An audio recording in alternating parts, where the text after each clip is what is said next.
사람에게 있어서 꼭 필요한 에너지가 있다면은 지적인 에너지죠. 알아야 면장을 하잖아요. 지적인 에너지, 그리고 경제적인 에너지죠. 그리고 또 하나 에너지가 있다면은 정서적 에너지입니다. 근데 우리가 생각할 때 지적인 에너지에 대해서는 많이 신경을 쓰죠. 또 경제적 에너지 굉장히 필요성을 느끼죠. 그런데 사실 이 세 가지 중에서 당신 하나만 선택하라고 하면은 여러분 뭘 선택하시겠어요? 누가 뭐라 해도 돈입니까? 경제적 에너지입니까? 사람마다 다 다를 수 있겠죠. 하지만은 경제적인 에너지가 풍성하게 있어요. 그리고 지적인 에너지도 소유하고 있습니다. 그런데 정서적 에너지가 고갈되거나 없으면요, 살 맛이 안 나겠죠. 근데 나 아는 것도 없고 나 가진 것도 없는데 늘 이 정서적 에너지가 열정이고 늘 꿈을 꾸게 되고 늘 희망을 갖게 되고, 그러면 그 모든 걸 초월해서 살 맛이 있어요. 그래서 이 세 에너지 중에 하나만 선택하라고 한다면은 이 정서적 에너지요. 대표적으로 현대를 일으켰던 정주영 씨 같은 경우에 보면 지적 에너지나 또 경제적 에너지는 정말 소 한 마리 뿐이었잖아요. 그런데 정서적 에너지가 결국은 그 인생을 일으킬 뿐 아니라 수많은 사람을 먹여 살릴 수 있는,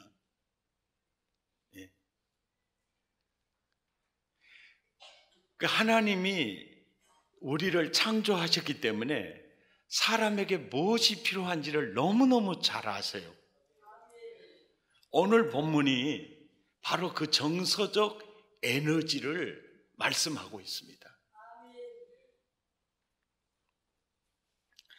우리가 이 세상을 살면서요, 부정적인 정서에 이 정서가 점령당해 있잖아요. 그러면 상당히 심각해요. 대표적으로 많은 사람의 정서를 점령하고 있는 게 염려, 근심이고 두려움이에요. 나인홀드 메스너라는 분은 등반가거든요. 이분을 향해서 세계인들이 인정을 하는 전설의 등산가로 알려져 있어요.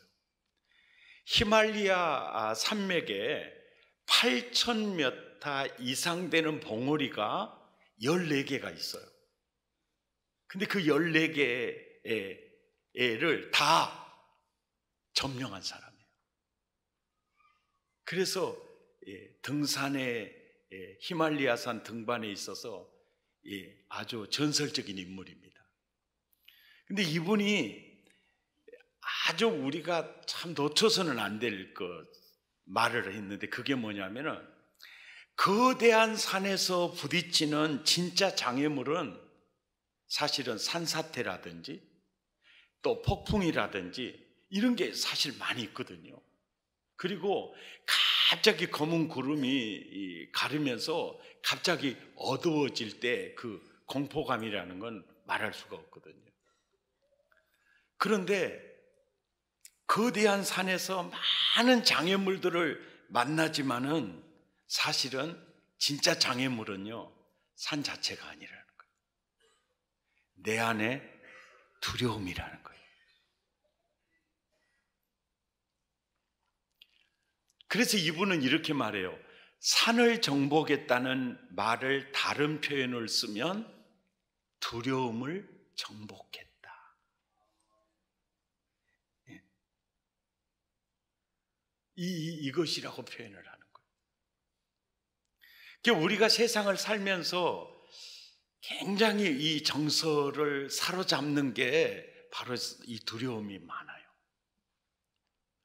명량이라는 영화 여러분 보셨어요? 명량이라는 그 영화를 보면 주인공이 이제 이순신 장군이고, 작가는 그 영화에서 오늘을 사는 현대인들에게 아주 귀한 메시지를 던지고 있어요. 혹시 여러분이 그 영화를 보시고도 그 메시지를 놓칠 수도 있어요. 그런데 이순신 장군의 영화가 굉장히 많잖아요. 그리고 그 모든 영화들은 여러 가지 사적인 기록을 전부 수집해 가지고 작가가 극본을 쓰거든요. 그 쓰면서 지향점이 있어요. 이 작가마다 그 지향점이 있습니다. 명량이라는 영화의 지향점은요, 현대인들에게 두려움을 어떻게 극복할 수 있느냐는 거예요. 그것에 굉장히 주안점을 두고 있어요. 근데 이 원리가 참 놀라운 게 마태복음 16장 25절이에요. 살고자 하면 죽을 것이요 죽고자 하면 살리라. 이 뒤에 나오거든요. 네. 그러니까 이순신 장군이 답을 딱 찾은 거예요. 이 두려움을 용기로 바꿀 수만 있다면 해볼 만하다.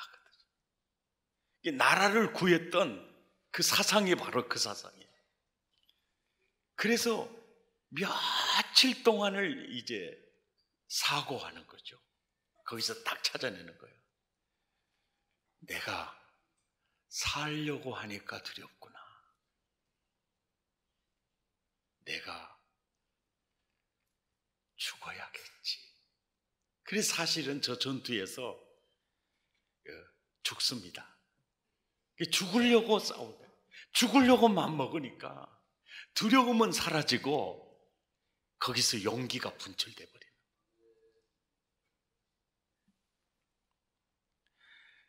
오늘 본문이 바로 우리 내면에, 우리 마음에, 우리 영혼에 뭘 채워야 할 것인가에 대해서 정서적인 문제를 다뤄요.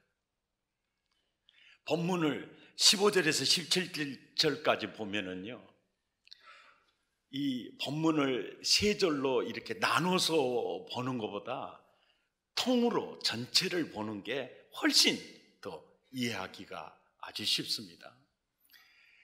그리스도의 평강이 너희 마음을 주장하게 하라.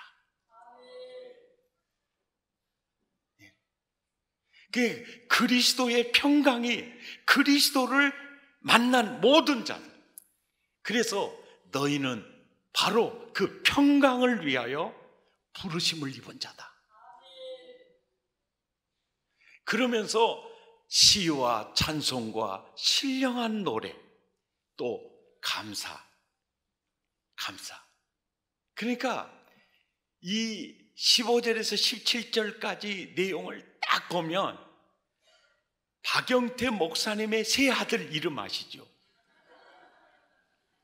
평강, 찬양, 감사.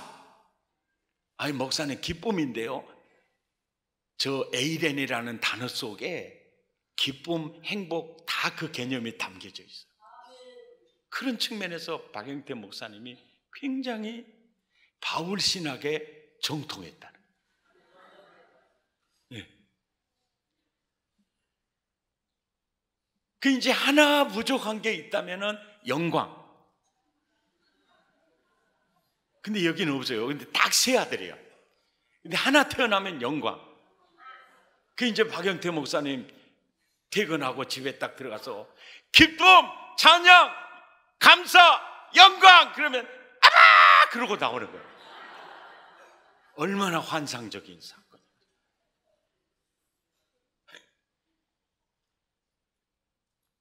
자,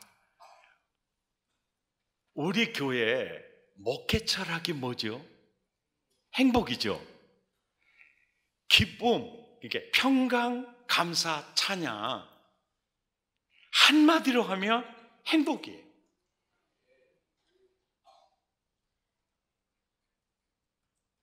아멘입니까? 이 행복이에요. 그러니까 그 철학이 내 머리에서 나오는 게 아니에요. 이것이 바로 하나님 마음이고, 이것이 바울 신학이고, 이게 성경이에요. 예. 왜? 우리가 의와 평강과 희락을 누리는 삶으로서 그리스도를 섬길 때 하나님이 제일 기뻐하세요. 그리고 불신자들이 우리를 보고 하나님 나라를 볼 수가 있어요.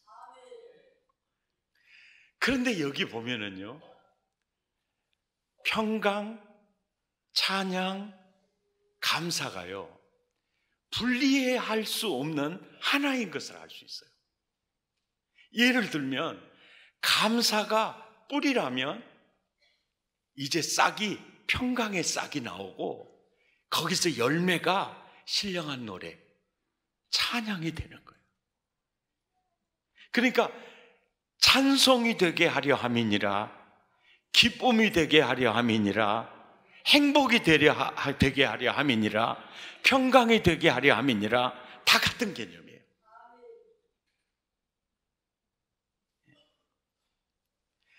탤런트 김혜자 씨가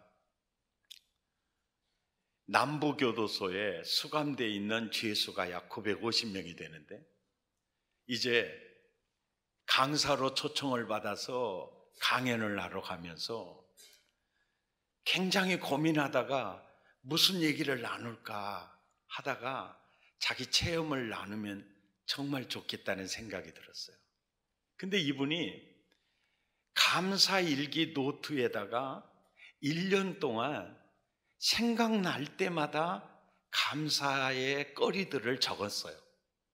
그래가지고 1년 정도를 적었더니 감사거리가 1000가지가 되었어요.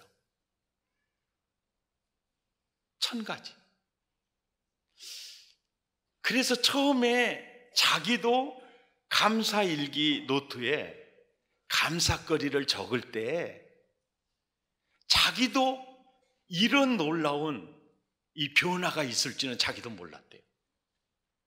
1년 동안 그냥 숙제하듯 감사거리를 적었는데 1년이 지나고 보니까 1000가지가 적혀 있는데 변화된 자기가 뭐냐면 세상을 보는 눈이 달라져 버리더라고요. 예. 그래서 자기 체험을 나누기 위해서 강의하러 가면서 감사일기 노트 수감자가 몇 명입니까? 물어보니까 950명, 1000권을 가지고 간 거예요. 그리고 다 나눠줬어요.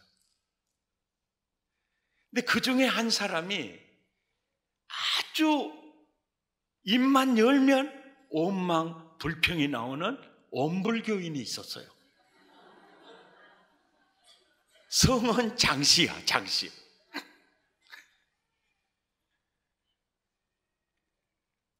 국이 싱거우면 싱겁다, 짜면 짜다, 밥이 대다, 밥이 질다, 춥다, 더웁다.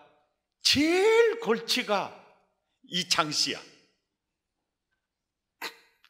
다 감사 노트를 나눠주는데 자기는 감사거리가 없다는 거예요.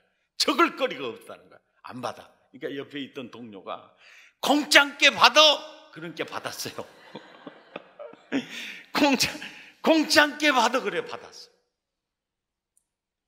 그런데 아무리 생각해도 쓸 거리가 없어. 그런데 다른 사람은 또 열심히 감사거리를 쓰고 있거든. 그러니까 나도 쓰고 싶은 마음이 눈곱만큼 생긴 거예요. 그런데 아무 생각이 안 나. 그러던 어느 날 간수가 수임번호 1126번 이렇게 부르는데 그러다니까 장 아무개 씨 이렇게 부르는 거예요. 그래서 굉장히 느낌이 좋았어요. 그래서 그날 저녁에 야, 이것도 감사거리다. 수임번호를 부르지 않고 내 이름을 불러준 거 감사합니다 라고 적었어요. 그리고 그날 저녁에 이 창문으로 둥근 달이 비치는 거예요. 아, 그때 쓰는 거예요. 내 고향에서 봤던 그 달이 감옥에 있는 나에게도 찾아와서 감사합니다. 감사 일기를 하나, 둘, 셋, 넷 써가면서 자기 마음이 변화가 일어나는 걸 느끼는 거예요.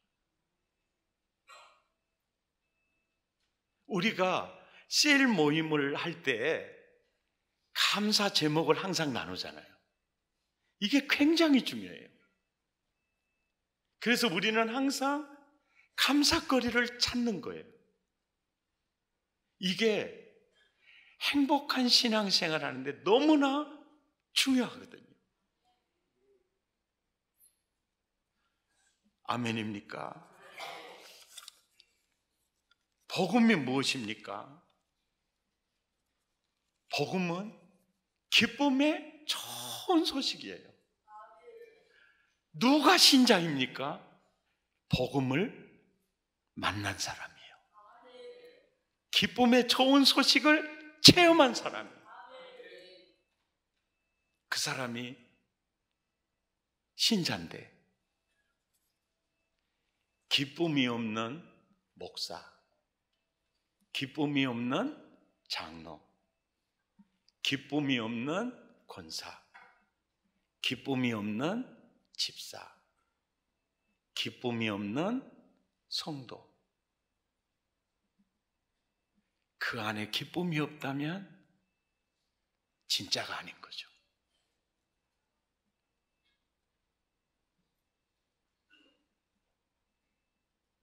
옆 사람한테 물어봐. 진짜죠?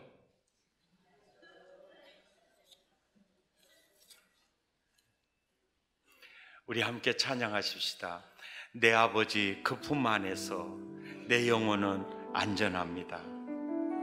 주 손길로 내 삶을 안으시니 그 평강이 나를 덮습니다. 내 아버지 그 품 안에서 내 영혼은 안전합니다. 주 손길로 내 삶을 안으시니 그 평강이 나를 덮습니다. 아버지 그 품 안에서 내 영혼은 안전합니다. 주 손길로 내 삶을 안으시니 그 평강이 나를 덮습니다. 비록 넘어지며 흔들리지만 주 내 안에 거하며 나를 붙드시니 생각을 주께로 돌리고 지는 평강의 옷을 입습니다. 약속 안에서 내 영혼 평안에 내 뜻보다 크신 주님에게 나실래. 두려움 다 내려놓고 님만 의지 주 안에서 내 영혼 안전합니다. 주님이 나에게 얘기를 해요. 그리스도의 평강이 내 마음을 주장하게 해라. 감사로 가득하게 해라. 그리고 그냥 신령한 노래들이 그냥 우러나도록. 아멘. 요즘 그래도 단풍놀이 많이 가죠. 그죠? 단풍놀이 가려고 관광버스에 탔다. 아침에 든든히 먹고 왔는데도 30분 지나면은 땡깁니까? 안 땡깁니까? 예? 가봤어야 알지, 가봤어야 알지. 땡겨. 밀감도 땡기고, 커피도 땡기고, 캔디도 땡기고, 하여간 엄청 땡겨요. 우리 그 행복 아카데미 졸업여행 가면요, 잘 먹습니다. 잘 먹습니다. 근데 내가 걱정이 돼. 이거 점심을 잘 먹으려면 저걸 안 먹어야 되는데. 그래도 잘 잡어. 그런데 그걸 잡숴도 점심도 엄청 땡기죠. 왜 그럴까요? 위나 장이나 오장육부는요, 이 자율신경계에 영향을 받는데요, 자율신경계 안에서요, 교감신경이 있고 부교감신경이 있어요. 그런데 부교감신경에 계속 자극을 하잖아요. 그럼 소화가 엄청 잘 돼버려요. 이 부교감신경을 자극하는 게 뭐냐면은 마음의 기쁨이에요. 막 감사하고. 이게 좋으면은 소화력이 굉장히 좋아져요. 그래서 단풍놀이 한번 갔다 오면 1kg 쪄가지고 올 수가 있어요. 소화가 잘 돼. 그래서 똑같은 김밥도요, 나가서 먹으면 얼마나 맛있는지. 그런데 아주 좋은 밥상 차려놓고 전화로 열받아 버렸다. 그러면 딱 그래, 오장이 뒤집어져 불고만 그때부터는요, 소화도 안 돼 버려요. 땡기는 게 아니라 입맛이 뚝 떨어져 버려요. 왜 그러냐? 교감신경에 자극을 하니까 그래요. 주로 뭐냐면 미움이라든지 분노라든지 이게 딱 들어오면 교감신경을 자극해서요, 이게 안 좋아져요. 그러니까 우리가 죄 지을 때, 또 거짓말할 때 벌써 이게 교감신경의 자극이 딱 오는 거예요. 그러니까 주님이 그래, 동조야, 너 살맛 나는 인생 살면 좋겠다. 아멘입니까? 그러니까 네 영혼에 감사로 채우고 기쁨으로 채우고, 아멘. 그리스도의 평강이 이 주장하도록 두려움이나 분노나 염려나 이런 거는 사실은 마음에 담고 있으면 안 될 거거든요. 그러면 계속 내 육체를 망가뜨리고 생산성을 계속 저하시키거든요. 그러니까 이런 것은 절대 담아놓고 살 보화가 아니니까, 버릴 쓰레기니까, 그걸 담고 살면 내가 인생이 쓰레기통 돼버려요. 아멘입니까?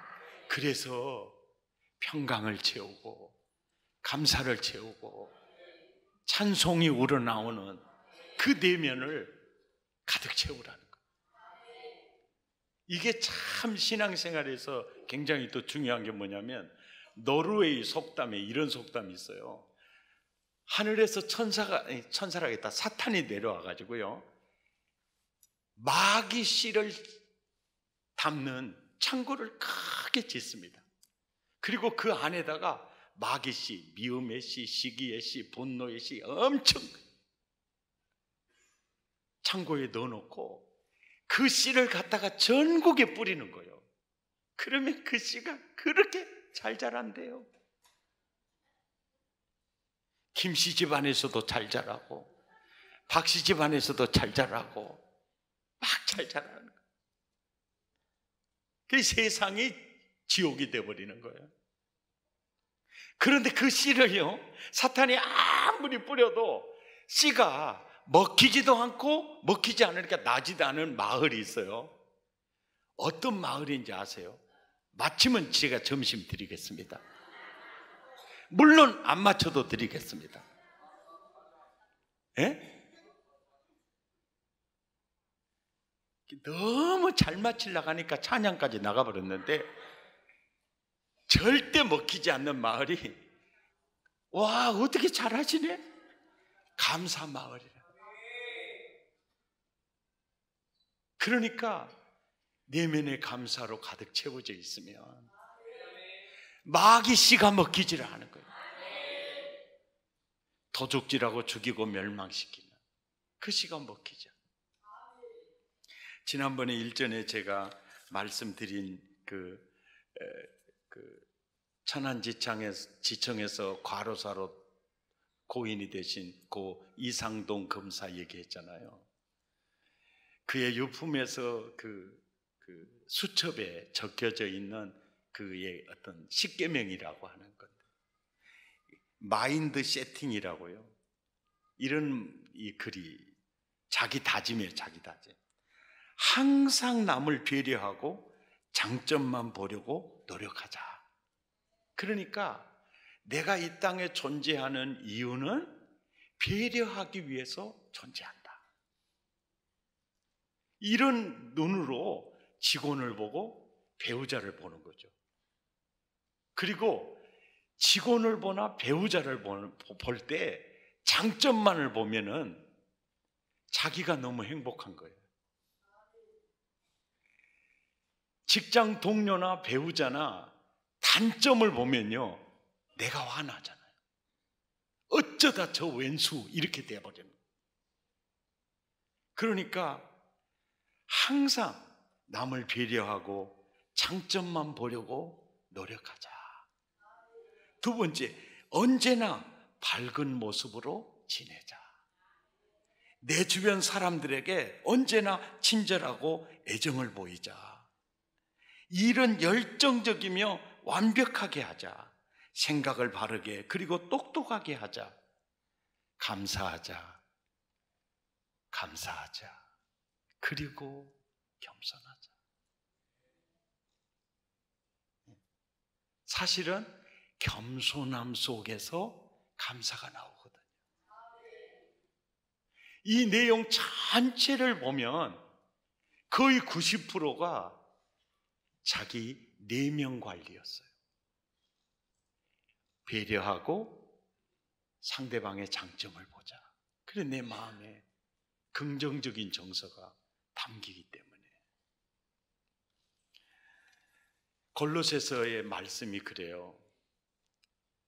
내면에서 꿈틀거리고 올라오는 음란이나 부정이나 사욕은 꿈틀거릴 때 죽여라.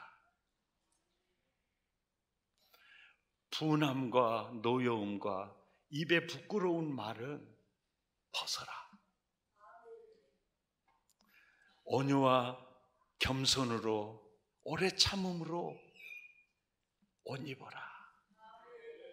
그리고 평강과 감사와 찬양으로 내면을 채워라. 그러면 진짜 그리스도의 성전이 되는 겁니다. 주님의 옷자락이 되는 거예요. 그리스도의 편지가 되는 겁니다. 딱 예수님의 모습이 나오는 거예요. 승리하시기 바랍니다. 우리 함께 찬양하시겠습니다. 이 세상을 살아가는 동안에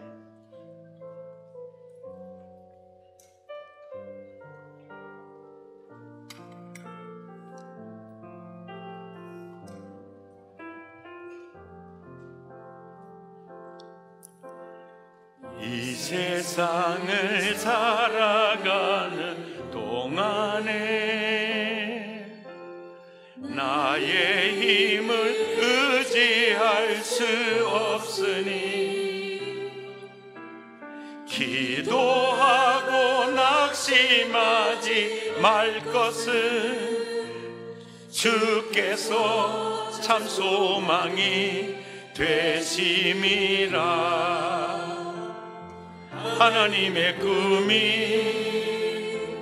나의 비전이 되고 예수님의 성품이 나의 인격이 되고 성령님의 권능이 나의 능력이 되길 원하고 바라고 기도합니다. 주의 길을 걸어가는 동안에 세상의 것 의지할 수 없으니 감사하고 낙심하지 말 것은 주께서 참 기쁨이 되심이라. 하나님의 꿈이 나의 비전이 되고 예수님의 성품이 나의 인격이 되고 성령님의 권능이 나의 능력이 되길 원하고 바라고 기도합니다. 이 세상을 살아가는 동안에 나의 힘을 의지할 수 없으니